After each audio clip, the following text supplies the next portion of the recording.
নতুন বোর্ড গঠনের উচ্ছ্বাস কাটতে না কাটতেই অস্থিরতার গহ্বরে পড়ে গেল বাংলাদেশ ক্রিকেট বোর্ড।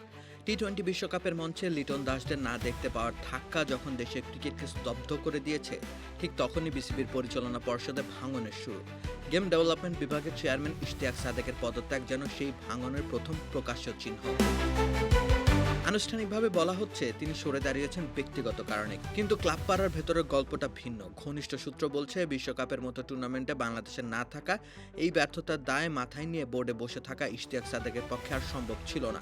ক্রিকেটের উন্নয়নের স্বপ্ন নিয়ে বোর্ডে এসেছিলেন তিনি, অথচ সেই ক্রিকেটই যখন হুমকির মুখে তখন সেখানে কাজ করার পরিবেশ নেই। এই উপলব্ধি তাকে সরে দাঁড়াতে বাধ্য করেছে। বিষয়টি আরও বিব্রতকর এই কারণে যে অতীতের যে কোনো সময়ের চেয়ে এবারে বোর্ডে সাবেক ক্রিকেটারদের সংখ্যা সবচেয়ে বেশি। একাধিক সাবেক অধিনায়ক রয়েছেন পরিচালনা পর্ষদে।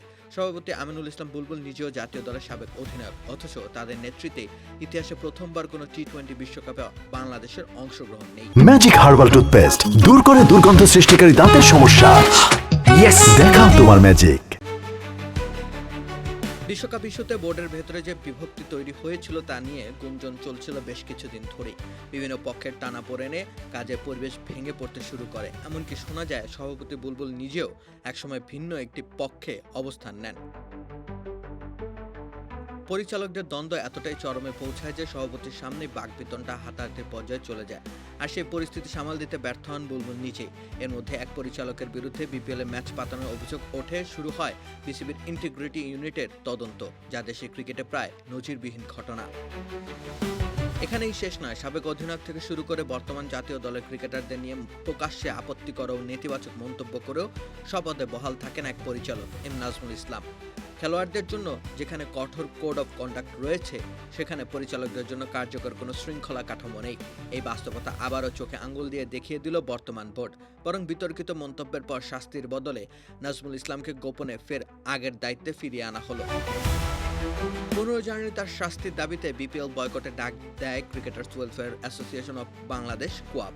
দীর্ঘ আলোচনার পর নাজমুলের সরাসরি ক্ষমা আর দায়িত্ব ছাড়ার আশ্বাসে একদিন পর মাঠে ফেরেন ক্রিকেটাররা। তখন মনে হয়েছিল হয়তো আগুন নিভেছে, কিন্তু বিপিএল শেষ হতেই বোঝা গেল সবই ছিল সাময়িক ধোঁয়াশা। নাজমুল ইসলাম আবারও শপথে ফিরে এলেন। মিডিয়া কমিটির চেয়ারম্যান আমজাদ হোসেন প্রথমে দাবি করেছিলেন বিষয়টি বোর্ড সভার আলোচনা সূচিতেই ছিল না, পরে অবশ্য স্বীকার করেন কারণ দর্শানোর নোটিশের জবাবে নাজমুলের ব্যাখ্যায় শৃঙ্খলা কমিটি সন্তুষ্ট। পুরো ঘটনা প্রবাহে গণমাধ্যম এড়িয়ে যাওয়ার চেষ্টা যে ছিল তা আর লুকোনো থাকেনি। বিসিবি সূত্র জানায় বোর্ড সভায় সবচেয়ে বড় চমকটা দেন খোদ সভাপতি আমিনুল ইসলাম বুলবুল। বিতর্কিত পরিচালকের বিরুদ্ধে শৃঙ্খলাজনিত অবস্থান নেওয়ার বদলে তিনি বিষয়টি পাশ কাটিয়ে যান।